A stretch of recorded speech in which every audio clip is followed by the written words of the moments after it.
title natin is The Christ They Crucified Has Risen. Ano po? Yung Kristong pinako nila ay nabuhay na magmuli. Ano? Kaya basahin mo natin ating mga talata. Ano po? Dito. Na matatagpuan. Sa Matthew 27:22, sinabi sa kanila ni Pilato, kung gayon, ano ang gagawin ko kay Jesus na tinatawag na Kristo? Ano po? At dito sa Revelation 2 verse 20, ako'y napako sa krus na kasama ni Kristo at hindi na ako ang nabubuhay, kundi si Kristo ang nabubuhay sa akin. At ang buhay na kinabubuhay ko ngayon sa laman ay kinabubuhay ko sa pananampalataya. Ang pananampalatayang ito sa anak ng Diyos na sa akin ay umibig at ibibigay ang kanyang sarili dahil sa akin. Doon sa kaninang binasa natin sa Matthew 27:22, hindi ko na ilagay yung 23. Ang sabi doon, yung mga tao, tinanong siya ni Pilato, ipako siya sa krus. Ayun, yung pinaka-nawala. Sa Matthew 27:63, ang sabi, na nagsisipagsabi, Ginoo, naalala namin na sinabi ng mandarayang yaon nang nabubuhay pa, pagkaraan ng 3 araw ay magbabangon akong muli. Sa John 5:29, at pagsisilabas ang mga nagsisigawa ng mabuti ay sa pagkabuhay na maguli sa buhay, at ang mga nagsisigawa ng masama ay sa pagkabuhay na maguli sa paghatol. So yung huli, yun yung resurrection, ano po? Yung good doers, resurrected with Christ. Yun namang mga evil doers, resurrected unto damnation. Ano po? So punta tayo sa kwento. Ano po? Kung ipakwento sa iyo, yung buhay ni Kristo, magmula dun sa chapter na kasama niya yung mga alagad hanggang dun sa pagkabuhay niya magmuli. Maikwento mo ba? Makaikwento niyo ba? Simple na naman yung sagot eh. Oo o hindi. Maikwento niyo. Paano niyo maikwento? Kwentong, ano ba yan? Hula? Kwentong sakto? O kwentong tumpak? O kwentong kutsero? Di ba? Kasi marami ngayon, generation, hindi na sila nagbabasa ng Bible. At hindi ko minamaliit. O hindi ko alam, dahil hindi naman ako dumadalo ng Sunday School ngayon. Pero nung panahon namin, pag sinabing Sunday School, nilalahad sa amin yan, yung kwentong yan. At talagang mas tumatak pa sa isip namin yung mga kwento ng Sunday School teachers namin. Tungkol doon sa mga kwento ng mga Old Testament heroes. At yung kwento ng buhay ni Kristo, kwento ng Pasko. Dahil hindi naman kami nakakaintindi ng sermon nun eh, Pasko eh. Kaya napakalaga ng role ng Sunday School teacher. Diba? Hindi ko lang alam kung nagkikwento pa rin yan, yung part na yan, na kung paano ang Panginoon nabuhay kasama ng mga disipulo, kung paano ang Panginoon ay inakusahan, tinako sa krus, namatay, at nabuhay na magmuli. Pero napakalaga kung malaman natin yan ng mga anak natin. Okay, tuloy tayo. So sabi, isa sa mga bahagi ng kwento, nang si Jesus ay pumasok na sa Jerusalem, ano po, ang mga tao doon, ang mga Hudyo, at ang ilang pang mga lahi, na nakikisyoso din naman, ay nagkaroon sila ng tinatawag na para bang, ano ba yan? Sige, makisali na nga tayo. Nagkaroon sila ng welcoming o pag-acknowledge. Sa pagpasok ng Panginoong Jesus, sila po'y naglakad ng mga tinatawag na palm tree. Ano po, kumbaga sa kuwan yung maliit na bukubukuhan. Gano'n, ano po, kaya may palaspas. Naglatag sila ng kanilang mga damit. Naglatag sila ng mga rag, ano man yung pwede nilang ilatag nila to represent that they give honor. Na nagpaparangan sila, na sila ay nagwe-welcome, na sila ay nagadala, at napipili nila na nag-bless sila na ang Panginoon at ang kanyang asno ay dumadaan o umaapak sa ibabaw ng kanilang mga nilatag. At sumisigaw sila ng Hosanna! Blessed is he who comes in the name of the Lord. Ano? Yun yung sinisigaw nila, yung si Hosanna, no? Na pinagpala mula sa pangalan ng Panginoon, no? Galing siya sa Diyos, parang ganun yung sinasabi. Kaya, matapos na ang Panginoon ay na-welcome nila and the Lord Jesus dwell with them, talagang sumama sa kanila, nangaral sa kanila, naghimala sa kanila, nagpakain sa kanila, sumama sa kanilang mga paglalakbay, maraming pinuntahang lugar, at maraming kinausap ng personal, mga pinagaling, ginawa ng himala. Pagtapos sila mabuhay kasama ng Panginoon, na-witness silang lahat yung mga bagay na yon, pero hindi po lahat nakumbinsi. Hindi lahat, kumbaga sa naniwala. Kaya sabi nga, ang ilan sa kanila ay umabot doon sa punto ng pagbibitray. Alam niyo yung word na betray? Yung para bang tinakwil nila, para bang di na nila pinahalagahan, iniwan na nila sa ere, no? At yung mga sumisigaw ng Hosanna na yun, na minsan sumigaw ng Hosanna, ay napalitan ng kanilang sigaw na, ipako siya sa krus, or crucify him. Ngayon, sabi, what could be the reason? Pag-aralan natin, isipin natin, logic, or asumbrihan natin, ano kaya yung mga bagay na yun? No? Sabi, ba't nagkaganon sila? Sabi dito una, they were there, no? They just seated, follow, and watch, and be benefited. Ando naman sila eh. Nakikinig, nanonood, sumusunod, para makinabang. Yun ang nangyari. Pangalawa, nandun sila na para bang ganito, nagpre-pretend yung iba nakikinig pero tulog. Ano po? Yung iba naman ay nakikinig para husgahan yung kanyang sinasabi.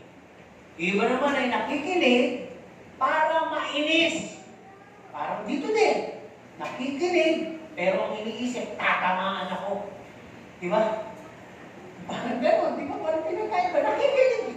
Kaya nga yung pakikinig dapat healthy-han. Ano po? At sabi, nandoon maaari na tinitingnan nila at pinagmamasdan nila yung preparation na itong Jesus na to. Yan ba yung anak ng Diyos? Yan ba yung mapaghimala? Yan ba talaga yung galing sa langit? Yan ba talaga yun? Eh bakit gano'n ang itsura? Bakit karpintero? Ang bukasyon? Bakit ang paya? Bakit parang galing sa tuyong lupa? That is how Isaiah 53 define our Savior. Diba? Para bang, di ba kinwento ko na sa inyo yung umusbong sa tuyong lupa, parang mga nasa India. Diba? Ang tubig doon eh, kahit medyo kulay orange, malinis sa kanila yun. Iniinom nila yun. At bago nila bitawan talaga ang tubig, maraming tutulong. Mula sa pinampaligo, ano gagawin? Pwede pa yung ipanglaba at kung may matitira, ipangdilig. Yung hindi pa sa kahapon yun. So kahapon, nagsimula na, wala nang tubig. Kahapon nagsimula na, wala nang tubig na lumalabas doon sa deep well. Wala na rin tubig dito sa may nawasa. Buti nung alas 11 nagkaroon, nag-igib-igib kami. Ano po? Salamat sa Panginoon.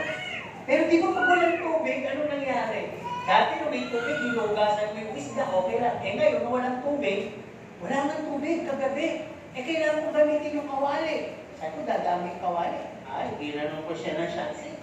Ininit ko, kumuha ko ng tissue. O, di luminis. Na, ibig sabihin, magagawa ko yung bagay. Yung kaldero na pinagbabaran ko, na pinaglupa ko ng giniling, ginanong ko ng dinansan siya. O, pinunasan ng tissue. O, malinis na. Hindi pa ako isa mo, di ba? Tapos yung pinaganonan, tinapon ko doon sa alaman. Hindi ko tinapon sa kanan kasi na iniisip ko yung preciousness ng tubig. Di ba? Kaya balik tayo. Bakit nagkakaroon itong mga taong to? Sumisigaw na Hosanna, pero ngayon sinisigaw ay ipako siya sa krus. Alam niyo kung anong puso nila? May kalyo. Check niyo, no? Baka ang puso niyo may kalyo. Di ba pagka nagsuot ka ng sapatos sa masikip, kakaluhin ka. Masakit! Pero pag lagi mo na sinusuot, masakit pa ba? Hindi na, sapagkat tinubuan ka na ng kalyo. Ganun din. Narinig nila ang Panginoon, masasakit siya sa inyo sabi, sanay na. Nagkakalyo tuloy yung puso. Ganun din yung ibang mananampalataya dito. Hindi naman natitisod eh. Hindi rin naman nababago. Bakit? May kalyo na. Iba ang puso. Parang gano'n ang nangyari sa kanila. Hindi na sila umaabot sa unawa. Ano ba? Panatiko rin po sila. Alam niyo yung panatiko?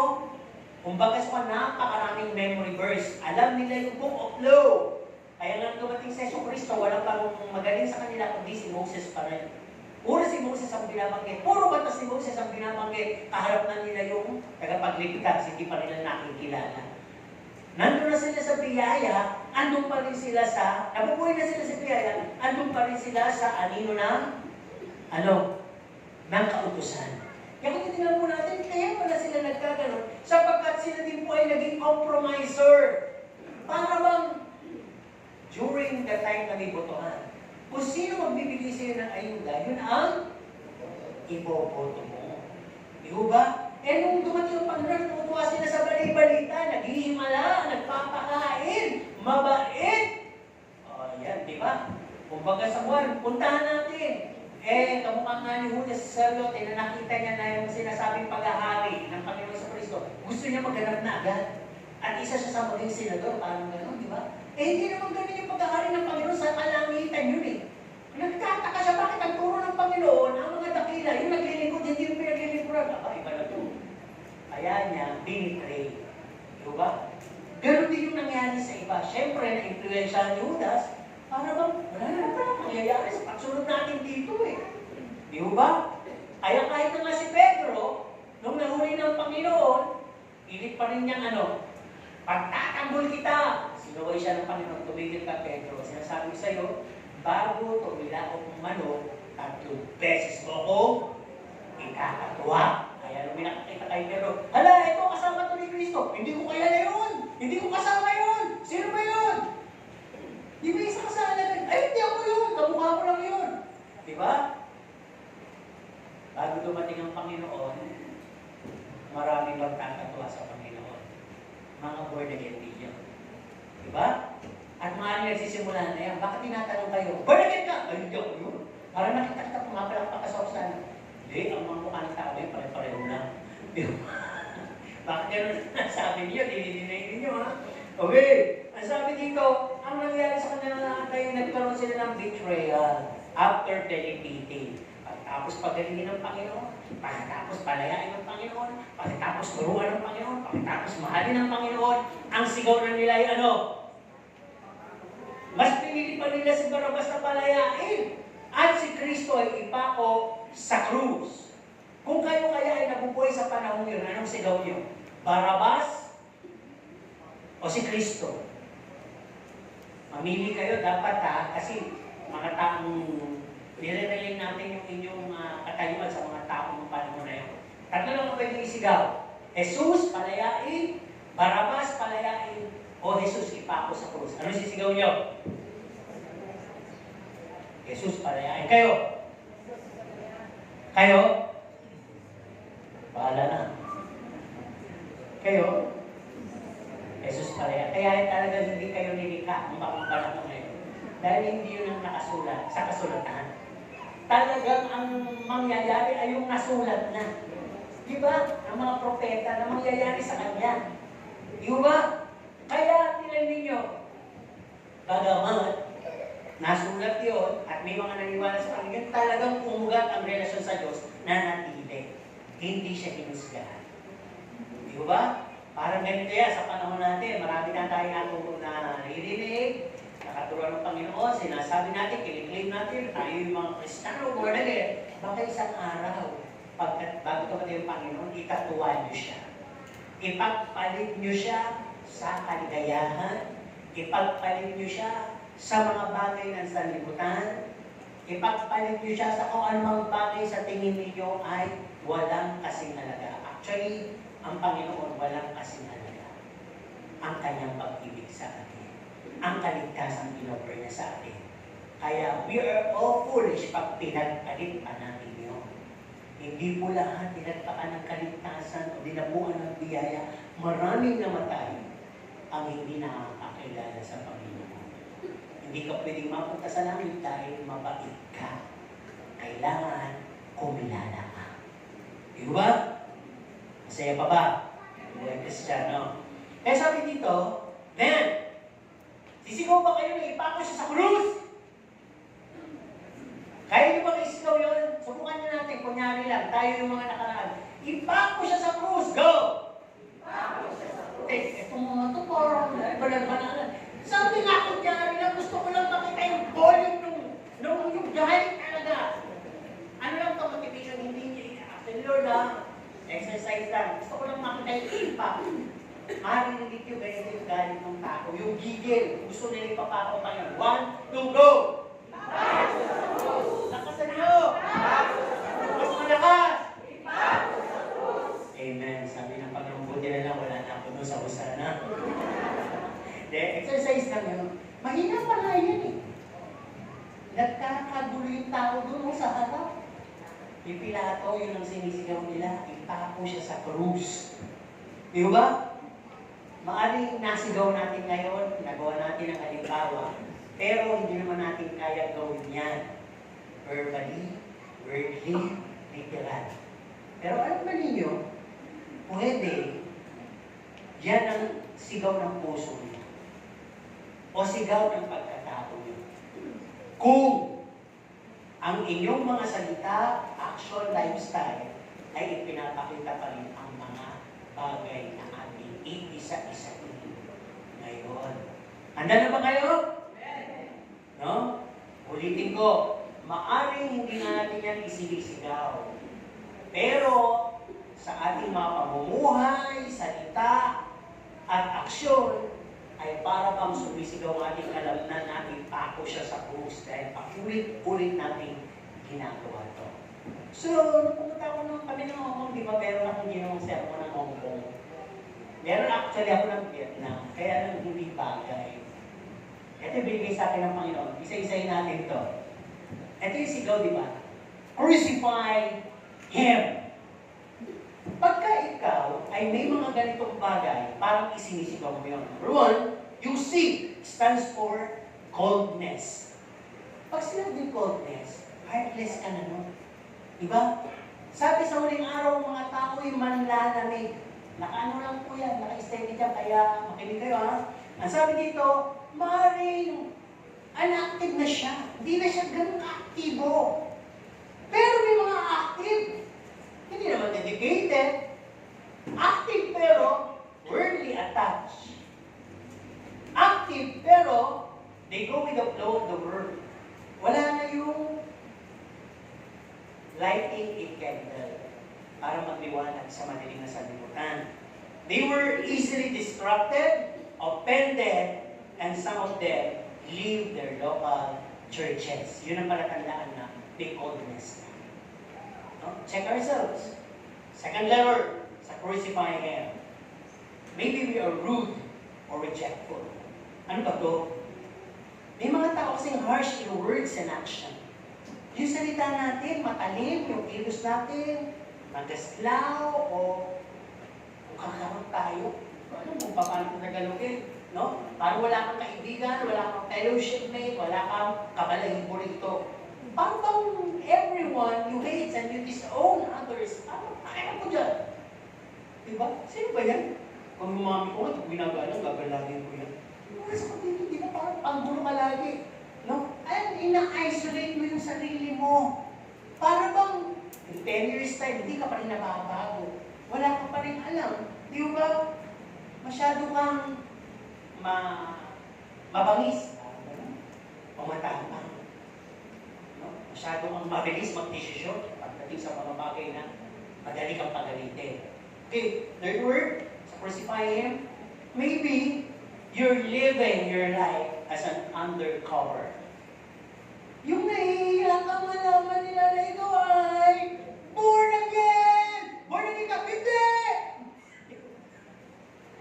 Kaya ayaw magdala ng Bible, buti na lang may app na yung cellphone ng Bible.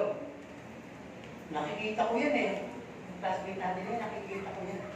pumapalakpak doon sa isang fellowship eh. Eh, magagawa ko eh, hindi lang ako ng nanay ko, pag ako sumama, wala akong baon. May paliwanag na kaya. Di ba? Para bang hindi ka proud. Di ba para bang ang tingin mo sa pagiging born again eh, isang kahiya-hiya. No, para bang si Pega, naglalakasama ang Panginoon eh. Magtatanggol pa rin ang Panginoon. Sabi yung mga duwag yan. Samantala naman, pagtatanggol kita ang Panginoon. Buhay siya ng Panginoon. Di ba? So, maaaring gano'n, undercover, na sa ating mga tinatawag na pamumuhay, ayaw natin malaman na Christian tayo dahil gusto natin mangupi ng mga gamit sa opisina, o gusto natin mandaya, eh, pag nalaman na mga born again, ang klasa, ganyan yung mga born again. Kaya hindi sinasabi. Di ba? Ay po ba? Proud niyong sabihin born again kayo? Ako proud to. Pero yung pastor, hindi ko pa sinasabi. Nagugulat lang sila. Ba't nagulit? Pag sila na nagsabi, ano po ba kayo? Tapos pagka booking na wala na, pastor ako. Kaya naman po pala ganun yung mga sinishare nyo eh. Kasi pag sinabi ko agad, lalayo eh. Parang kagalang-galang. Hindi ka kakausapin. Pero kung something na born again ka lang, yung iba. Pero yung iba, pag nalaman talagang born again ka, iiwalayan ka eh. Di ba ganun ba ang reason kung bakit naka-undercover tayo? O bakit man hindi ganun? Kasi kung ganun ang reason, talagang inilalatag po tayo sa persecution ng Panginoon. Inalatag po tayo na maranasan natin makahiyatin tayo. Api-apihin tayo. Argabiatuhin tayo sa trabaho, sa promotion, na kung meron man, parusahan tayo, hiyain tayo, sapagkat lahat yun dinanas ng Panginoon. Bumabahagi lang tayo. At sinabi naman napakalinaw, di ba? Sa book of the Four Gospel.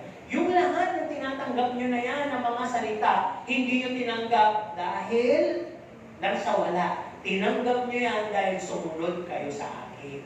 At dahil dyan, gagantimpalaan ko. Ano, resibo pala yun. Katunayan pala yun na may tatanggapin ka sa Panginoon dahil natanggapin mo ang Panginoon na persecute ka tuloy. Di ba? Kaya huwag tayo mag-undercover. Dito sa susunod na C, the compromisers. Ano yung compromisers? Serving two masters. Pwede ba sa Bible yun? Hindi pwede. Diba? You cannot serve two masters. Either you will love the one and you will hate the one. Oh, diba? Saan ba mas masarap? Maglingkod sa Diyos o maglingkod sa mundo? Saan ba mas nakakainit? Sa mundo o sa Diyos? Saan ba mas may kita? Sa mundo o sa Diyos? Laging may tanong na gano'n eh. Saan ba marami kang kaibigan na mabait? Sa labas o sa church? Saan ba mas nakakatisod? Sa mundo o sa church? O diba? Ikaw ba kasasagot niya? If you're compromising, your world is rotating dyan sa dalawang yan. Kaya ka ganun kagulo, ay hap-hap mo talagang pinaglilingkuran. Hindi ka talaga magkaroon ng full time ko sa Diyos. Sa Diyos ka lang. Ano sabi ng Panginoon? Huwag ka na magmaligam-gam dyan. Kung gusto mo malamig, di malamig. Kung gusto mo mainit, mainit. Pero pag ikaw ay maligam-gam, susupak kita. Diba? Sino dito, may nakita ka sa pakulo ng mainit na kape, sobrang kulo eh. Nung nasa tasan, nililagyan din ng malamig na tubig. Diba? Bigyan mo. Biglang mainit. Hindi parang init ng unang pag-ibig. No? Nang nagsisilbi na maisipin, napataka ng malamig na tubig. Compromise. Ang sabi dito, ano yung mga compromise natin? Peacekeeper ka! Pinapayagan ko na lang lahat, kahit na hindi. Mga kabalbalan na, mga bagay na hindi na maganda, hindi na matuwid. Huwag na lang tayo mag-away. Sige na, okay na yun. Compromise. Diba? Easily betrayed. His and her commitment to Christ for worldly call. Ito maraming gumagawa. Kaya ipagpalit ang Panginoon sa tawag ng sanlibutan. Diba? Hindi na natin isa-isahin yan. Ang sabi din dito, yung kanyang commitment, o yung ating commitment, ang nangyayari minsan na services are sorted with options and no loyalty. Parang ang dali natin i-option yung tungkol sa Panginoon. Alam niyo yung option? Pwede naman siguro. Madami naman yung linggo. Diba? minsan lang. Di ba? Lagi nititingnan yung, ano pa ba yung fear of the Lord sa atin? Kasi yung fear of the Lord, yun ang magbibigay ng entrance sa Holy Spirit to usher us wisdom and knowledge. Hindi na tayo magtatanong sa kapatid, isisimba ka pa. Bumabag yun eh. Sisimba pa ako, masakit yung ipin ko eh. The Lord knows our truest rooted. Yung commercial ng Colgate ba yun, yung bata? Ngayon kung pumasok, sabi nung nanay, oh sige. Sabi niya, may masakit. Sabi nung nanay, oh hindi ka na lang papasok. Tuwa siya, talaga? Sabi nung, ang galing mong artista. Yun. Kasi ibig sabihin nung nanay, binibigyan kita ng quality toothpaste para magkakaroon ng decay. O tooth decay dyan. Bakit sasakit yan? Di ba? Parang gano'n eh. Alam mo ba yung Panginoon talaga kung mahal mo siya? Sino dito yung alam kung mahal siya? Pag alam mo mahal ka, confident ka.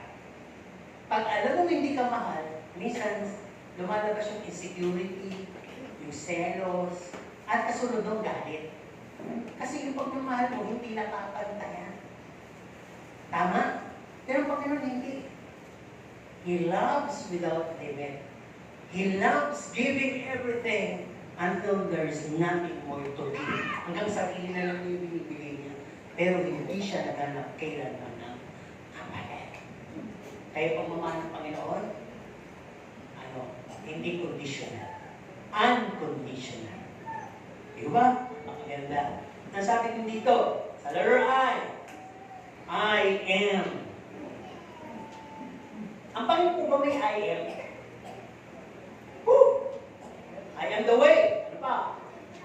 I am the light. I am the bread of life. Ano pa siya? I am the truth. Ano pa?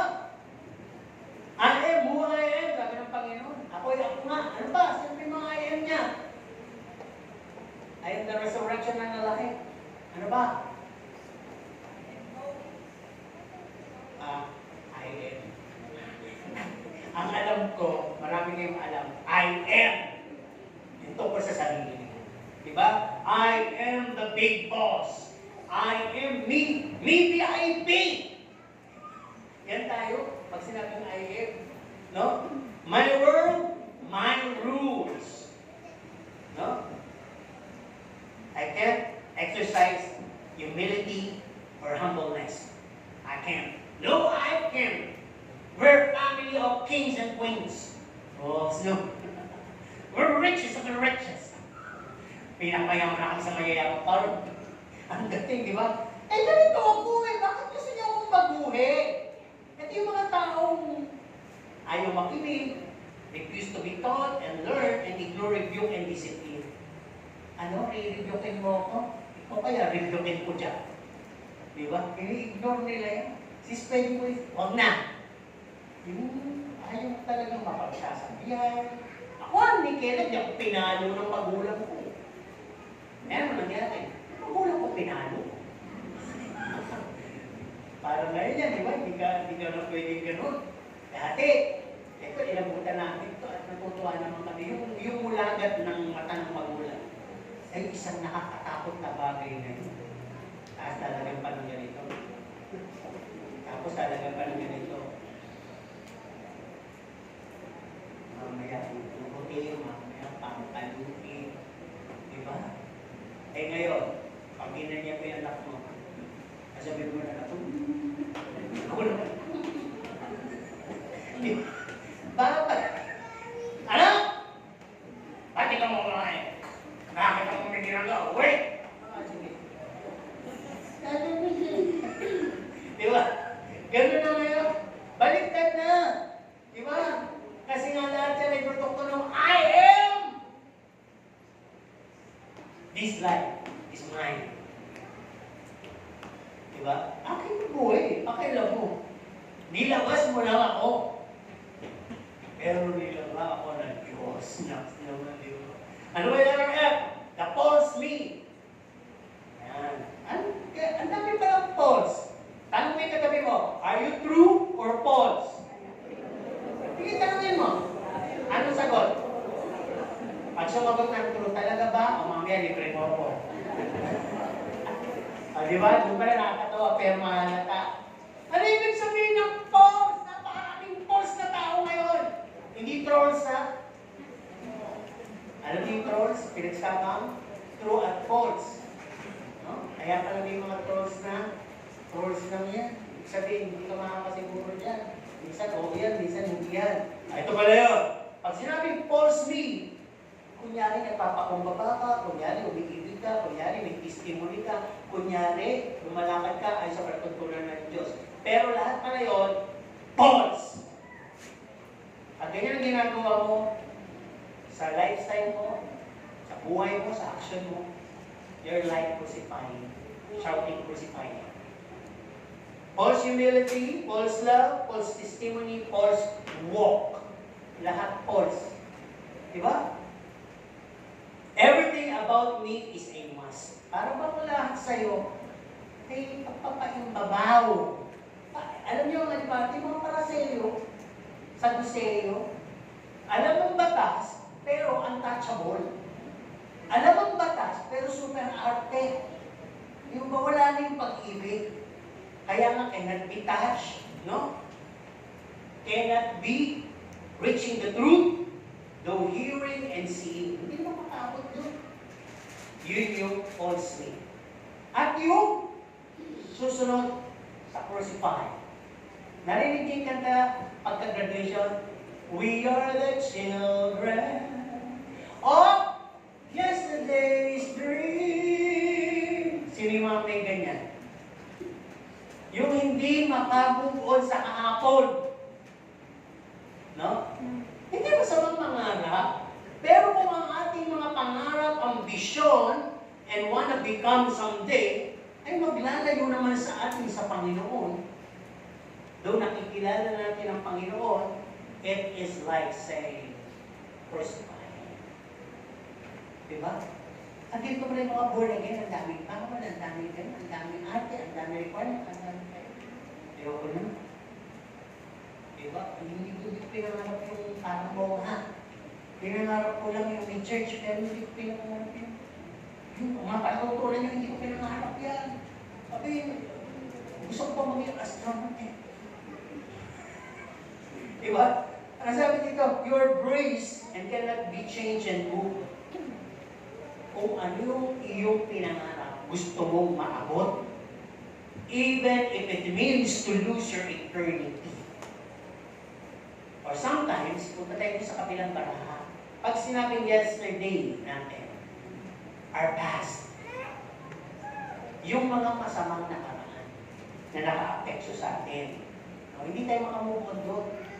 Yung tinanggap natin galit, tinanggap natin kamalasan, tinanggap natin mga consequences, i-apply natin sa ating mga kapwa. Lumaki kang galit ang mundo sa'yo, galit ka din sa mundo. Lumaki kang mabagsik ang magulang mo, mabagsik ka din sa mga anak mo. Parang ganun. Hindi ka makalabas doon sa mga naranasan mo ng nakaraan, sa mga pangit mong naranasan na umaalipin sa'yo. At lagi mo sinasabi, at may mga narinig din ako nagsasabi ng ganito, may Diyos ba? Kasi nasabi mo yung pinagbuhay, it's like saying, crucify. Let's go to, sino may crucify? Crucify Him. Diba? Sino dito may hatred? Haters. Yung, ano sa Tagalog yun?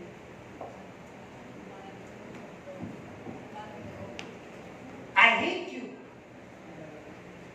May hinanakit. At saka yung parang kung meron kang puot. Ayan, may puot ka. Namumuot ka lagi. No? Ang sabi in the last days, men would be haters of God. Pwede ba na yun? Nasa Bible ba yun? Nabasa nyo na, narinig nyo na. Dati yung hate, the more you love, the more you hate, the more you, oh, kaya ko hate yun eh. I hate you. Love mo lang yun eh. Hindi po applicable sa Diyos yun. No? The more you hate, the more you hate. Parang mo, pag ginawa pa natin yung topic to, mahabang sermon na naman ito eh. Paano ba tayo namumuhot sa Diyos?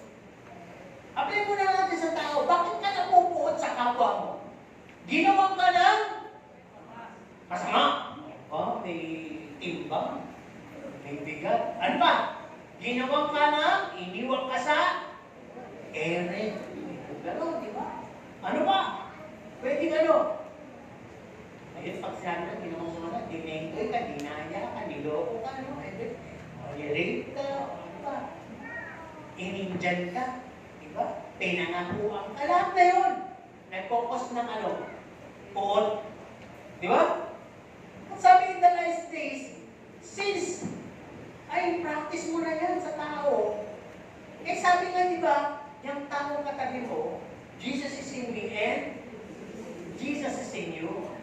Pag namumuot ka sa kapatid mo, dadating ang panahon, Diyos pala ang pinagpupuotan mo.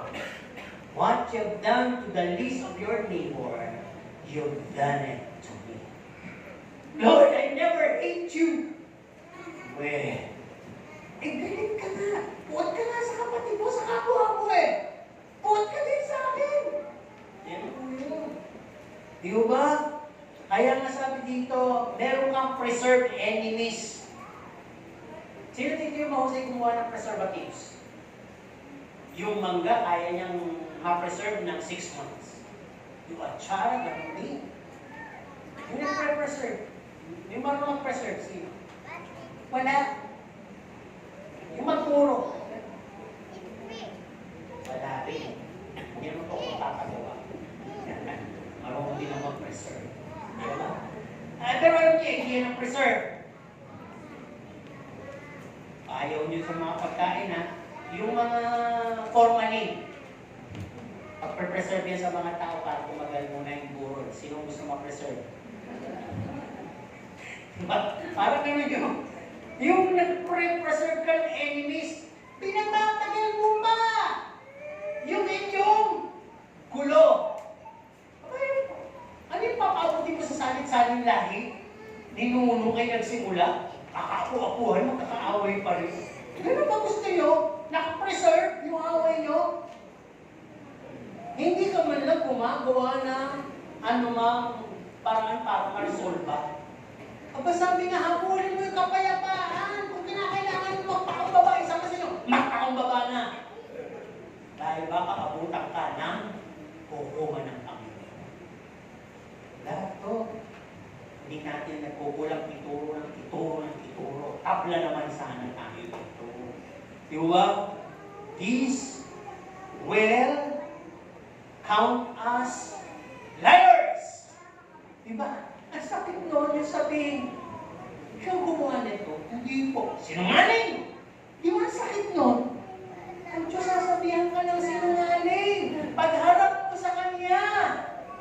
Kahit 1% na lang, hindi na ako inis ko galit sa'yo. Kaya lang kay 1% ako, naaalala ko na. Hanggang kay 1%. Balik na tayo, ganito to. Lahat ng offering mo sa Diyos, null and void. Wala ka pang in-offer na tinanggap ang Diyos. Sunog lang yan. Ano, re-repute nyo yung salita ng Diyos. Salita ng Diyos yun. Ini-screen ng Diyos lahat ng mga papuri nyo, pasasalamat ng hanggang meron kang tuldok ng galit dyan, hindi nakakarating ang pagpupuri mo, sayang ang lahat yan. Walang kapulan sa harap yan. Dahil inutos ng Diyos, bago ka mag-offer, iwan mo yung offering mo, pumunta ka sa kagaling mo, makipag-ayos ka. Tapos, preserve mo yung galit. Sana maunawagan natin ito. Diba? Him, crucify him. Alera is immature. Kaya na nga, pagka hindi tayo lumalago sa ating pananampalataya, burden tayo ng church, mga dwarf tayo ng mga Kristiyano, sa same old self pa rin tayo, hindi tayo asset, hindi tayo pakinabang ng church, offenders tayo ng matutuwid. Tinitisod pa natin yung mga matutuwid. Pero ako naniniwala, kahit na tinitisod mga matutuwid, kung talagang matuwid, hindi natitisod. Amen po ba?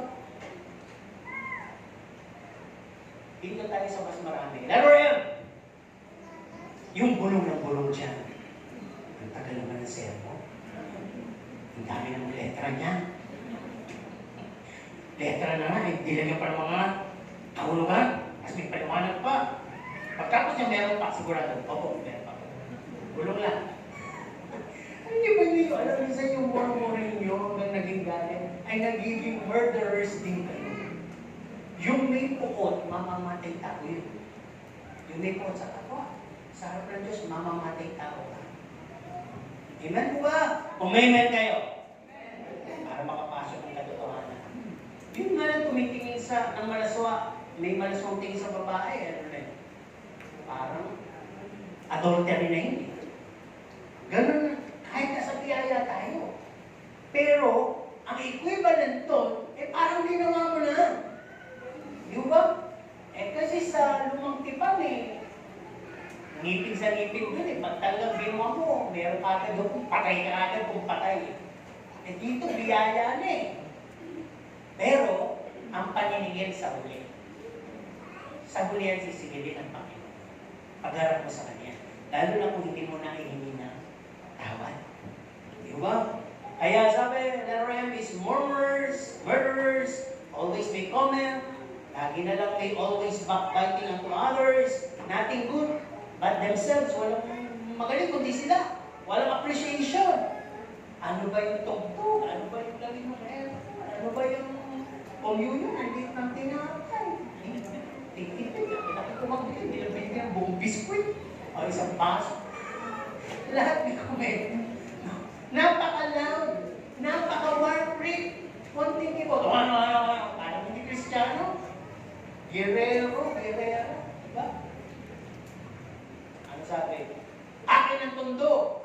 Iyo ang Cavite. Diba? Akin mo sana. Sa'yo ang banyo. Banyo. Kalinis ka lang ng banyo kaysa kung pag-aaway ka yan. O diba kung may nagmamay pag-aaway mo, huwag mo pansinin. Okay. Yan na. Eh sabi, yung mga words sa isa natin, pag meron tayo na, it's just like saying, once again, crucify him. Crucify him. Crucify him. Buti na lang wala na. Tapos na. Parang wala. Kaya bago tayo. Amen po ba? Ngayon, eto, sabi, do we still live our lives with those character and attitude? Or we just like saying, crucify him? Punta tayo sa pangalawang kabanata. All of that is what Christ died for. Lahat yan. Yan yung mga sanhi at pinagbayaran ng Panginoon sa krus ng Kalbaryo. Yung mga pagkaling yan. No? Ang kailangan lang natin ngayon is that we surrender it wholly to Him. Rise with Him is the risen Savior. And because of that, binigyan tayo ng word na is risen. Ayan na. Dito tayo! Is risen from the dead. Kaya, binigyan niya tayo ng renewed life. Yung buhay natin, binago na. Pag sinabing renewed life, body, soul, and spirit yan. Hindi pwedeng spirit na. Magkakakonekta yan.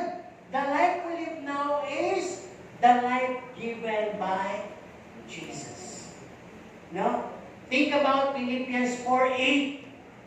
Whatever is true, whatever is good, whatever is noble, whatever is decent, whatever is perfect, whatever is excellent, whatever is true, whatever is adorable, think about it. Yun lang ang iisipin mo. Wala nang iba.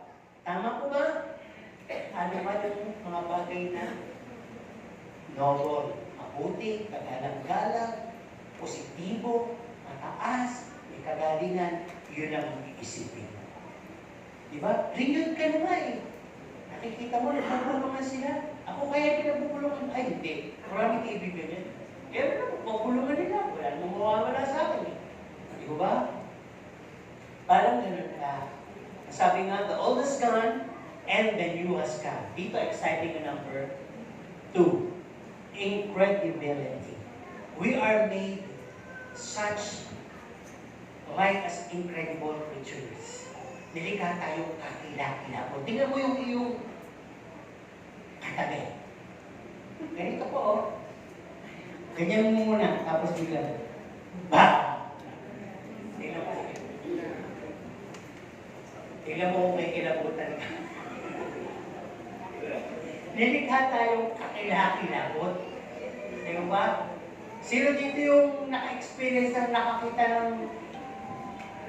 ng palabas sa TV kaya o character o kahit na role lang, role player na kinilabutan ka? Sino yung nakaranas ng gano'n?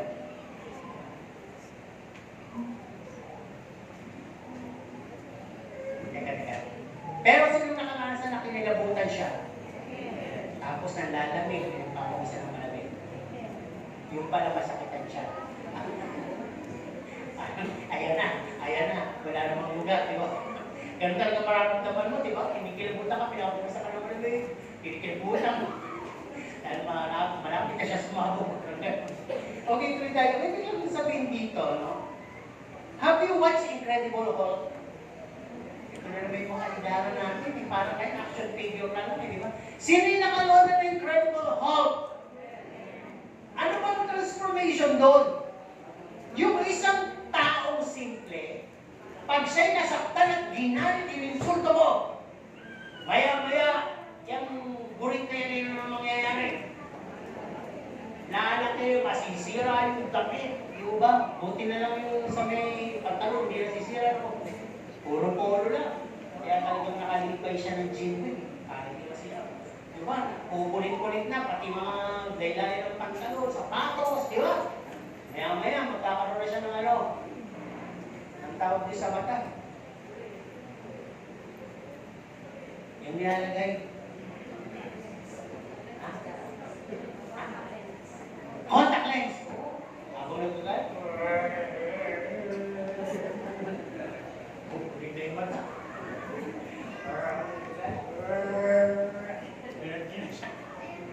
Ang tinis ng transformation. Galit na. Kaya na magbalibol. Pati kotse, kaya niya ng buhati. Kaya niya isang yagabag na galit. Paaway niya nandun. Tatalsik na. Hindi niyo ba alam tayo din mga incredible children of God? Na kayo'y ginagalit, na kayo'y iniinsulto, na kayo ay inaanpusta lahat na ginagawa. Pero, ang nagagalit sa inyo ay pag-ibig. Ang nanggigigil na gusto luwa sa iyo ay pag-ibig. Tama po ba? Hindi transformation para yung nagiging puso. Ano pa? Sinakaranas ng ganun. Sasagot ka na sana di ba? Thank you! Thank you. Di ba? Yun yung nangyayari sa'yo. From sinful man. Dahil nilikapan ng Diyos, you transform into a Christ-likeness. Naging holiness. Di ba? At napaka-powerful ng holiness. Ano sabi? Lumalakad ka pala, tumatalilis na yung righteousness. The righteous are bold as a lion. Pero ang dami na na-transform. Nagmumukha kang leon. Ano ba? Yung mga sinasabi sa Bible. Nagmumukha kang habal ng banalan, at para kang Diyos na kinatatakutan ng mga kadiliman. So, sabi dito, kung wala man lumalabas, hindi naman kasi kayo. Ang kaya natin palang gawin ay ganito. Umili. Yan pala yung binigay ng Diyos na magagawa mo ng gigil. Ang dami dito, sinasayang yung power na yun. Alam nyo, pag kayo na yung nauna sa pag-ibig, niyakap nyo hindi ka ibig-ibig, magugulat kayo, surrender. Surrender. Kaya lang ano gusto nyo? Bunganga sa bunganga. O ako ikaw,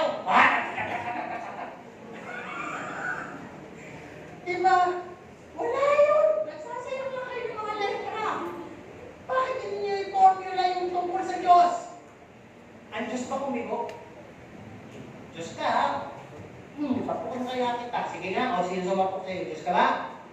Ha? Kumibo? Hanggang din nila sa cross. Pero yung pinakamapangyarang sinabi niya, patawarin ko sila. May pasensya na yun eh. Hindi nila nalalaman ang kanila. Ganyan pa ba manalangin ng Kristiyano?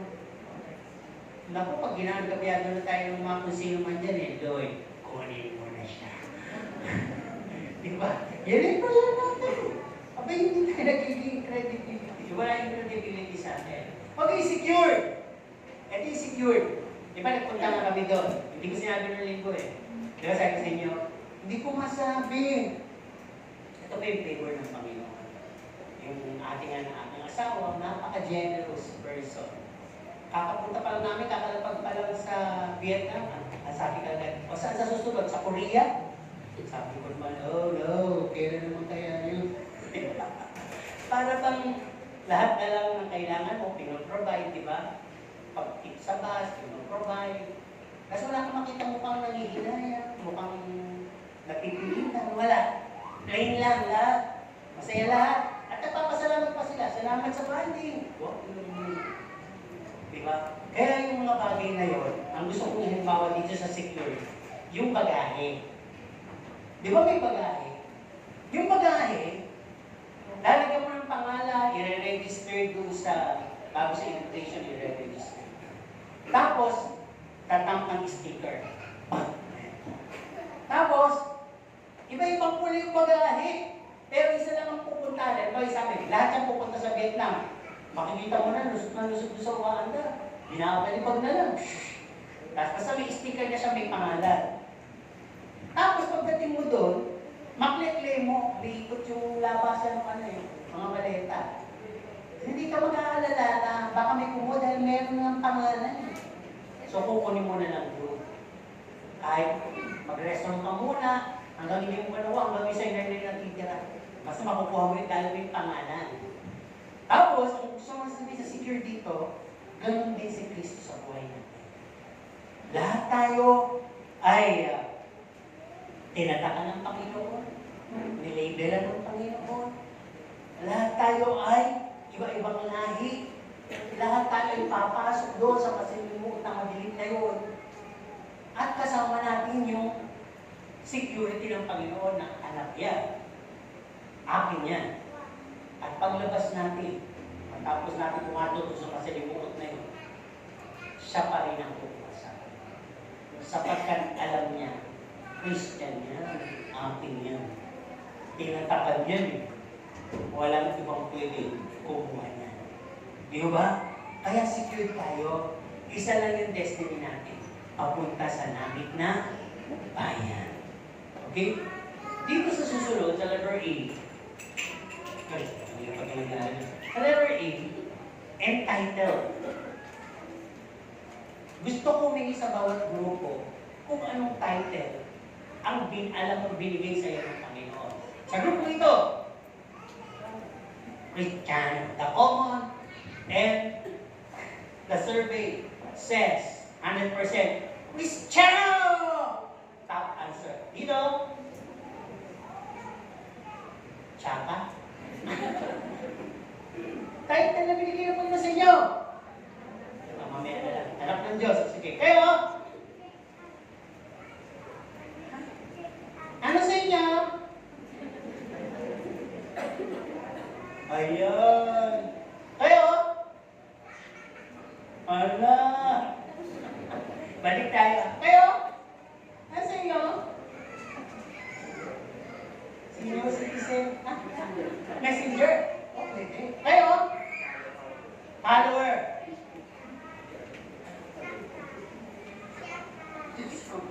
Sa akin po ba, Lord, isisisito? Ang dami po title! Lagpas pa sa 1,001! Buti pa yung Dalmatian eh. Diba? May 1,001 Dalmatian, diba? Dati nila, ang dami. Hindi ba ninyo alam, ang daming title na binigay sa atin? Ito po, pakinggan nyo ha, baka may matandaan kayo. Kasi pwede yung, sino ka? Anong title mo? Ako pumasok sa langit. Cristiano. Ang dami ng ganyan. Tabi. Ikaw. anak ng Diyos. Makunap na yan! Ikaw, messenger. Ito ka sa post office. Ikaw, follower. Ako, sa Facebook yan. Okay, tuloy. Magagagali ka. Gusto ko na natawa kayo. Ito po ang daming title. Hindi ako mag-ilan din. Kasi kung sinulit ko yung title, mahabang sermon. Ilan lang sa mga naalala ko. Ito po yung mga title natin. Beloved Son of God. Yung pinakakabit mo lang. Sabi na, anak ng Diyos, di ba? Yung mga iniibig tayo. Ano ba? Righteous One of God. Mga sinakdal, binanal. Ano ba? Co-heirs of Christ. Kasaling tagapagmana. Ang dami po natin title. Ano ba? Loved by God. Iba pa yung beloved, ha? Washed by His blood. Baptized by the Holy Spirit. Preserved by His holiness. And etc. Ang dami po natin title. Di ba? Okay. Pinadagdag pa? Baka naalala nyo na yung title. Disciple, servant. Ay po ako, hindi ako manonood ng mga ganyan title. Yung gusto ko yung amazing title. Diba? I-search nyo yan, ha? Magbasa kayo ng Bible. Doon yung makikita na si David nga, di ba sabi, love slave.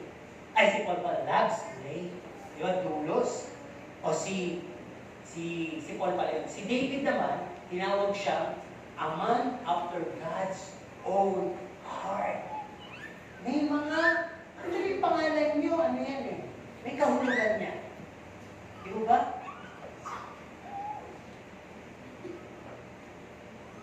Gusto nyo, sino hindi kayo alam yung kahulugan ng pangalan niya? Alam mo, si Luz, Light, Jemima yata, Dab. Baka may ibang version. Yeah. Ikaw. Anong pangalan? Judea. Anong ito? Hapon. Judea, no? Hindi. Meron pa niya yung mga pangalan, may kahulugan niya. At minsan, yan ang pinangalan sa'yo, tapos, di ba yung mga Jacob? Ay, tago original na Jacob. Ang ibig sabihin mo, mandala. Pero, biglang napalitan yun. Love by God. Di ba? Ganun yun eh. May mga pangalan tayo na may kahulugan. So may title tayo. Ano? Family of God, title natin yan. Church of Christ, title natin yan. Di ba? Christ ang dami din, di ba? Emmanuel, Anointed One, Savior. Ngayon yung mga title na yan, dapat napangangatawanan natin. Amen po ba? Dapat hindi lang siya ID. Siya ay naka-inscript sa puso natin. Ang pagkasatato ay nakatato sa puso natin. Di ba? Okay. Ito yung last ang ganda. Since Jesus has risen from the dead, He's given us renewal, credibility, security, entitlement, at yung nakakatuwa sa lahat. That our names are written in the book of life. Hindi mo nangyari ako, hindi lang mo yung Panginoon. Di ba? Tanggapin mo ang Panginoon ko yung Diyos at kapagligtas, pinapanalangin sa second part. Isulat mo, Panginoon, ang kanilang pangalan sa aklat ng buhay. Parang registry yan. Registry. Di ba? Ito nga lang, magkaka-event tayo eh. Nagpapalista tayo. Doon din po. Ngayon, ang registration niya, nagsisimula din dito kahit sinabi ko. Ano sabi? Mangyari sa lupa ang nangyayari sa langit. Tama ba? Hindi ganun kasi, di ba? Ano man ang talian nyo sa langit, ay sa lupa, tatalian sa kalangitan. Ano man ang inyong pakawalan, ay papakawalan sa kalangitan. Ano man ang inilig natin isulat sa aklat ng buhay dito sa lupa, sinulat na sa kalangitan. Ngayon, titingnan niyan lahat sa kilos gawa mo, action mo, ang buhay mo, kung karapat dapat o ikaw na rin mismo ang bumura ng pangalan mo sa aklat ng buhay. Di ba minsan may ganun dito lang? Ay, hindi na lang po sasama si burahin na. Di ba? Ay, ganun, hindi na po sasama. Parang ganun eh. Sino dito ang magsasabi ng kanyang pangalan ay na-registry na sa aklat ng buhay? Actually, kalahati lang, no? Di ba? Register po kayo mamaya. Tanggap po kayo sa Panginoon. At papanalangin kayo ng register. Kasi mahalaga yun. Don't die without Jesus. Naku, yung mga si Pero, hindi lang nyo narinig. Baka sinatawag kayo. Wesley! Bago ka na! Oh, parang gano'n, di ba? Gamit tayo rin.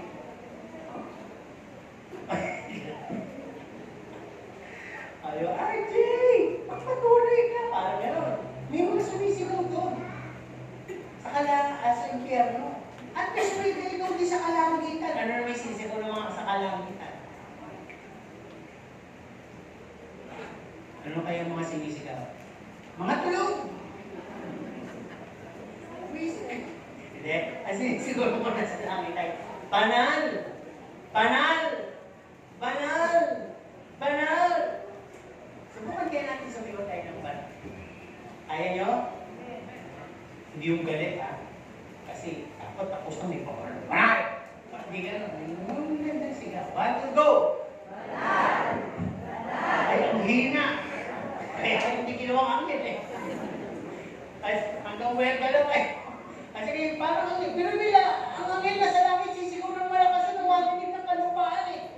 O imagine nyo, mga angin kayo, go! Teka, ang angin na walang pakpak. Isa pa, yung may volume talaga, 1 to go! Isang oras ha. Teka, yung banal, isang oras ha. Yung banal. Ang kasunod eh, bakit naman? O yung anghel mula nung nilikha hanggang ngayon ang sinisigaw? Banal! Banal! Sino ba yung banal? Banal! Teka na po. Kala po may anghel na Teka, yung mga anghel mo kumuha na ng hindi kabanalan? Kasi wala na silang ibang ginawa at sagutin kundi. Banal! Banal! Banal! Banal! Banal! May tulog. Banal! Banal! Meron.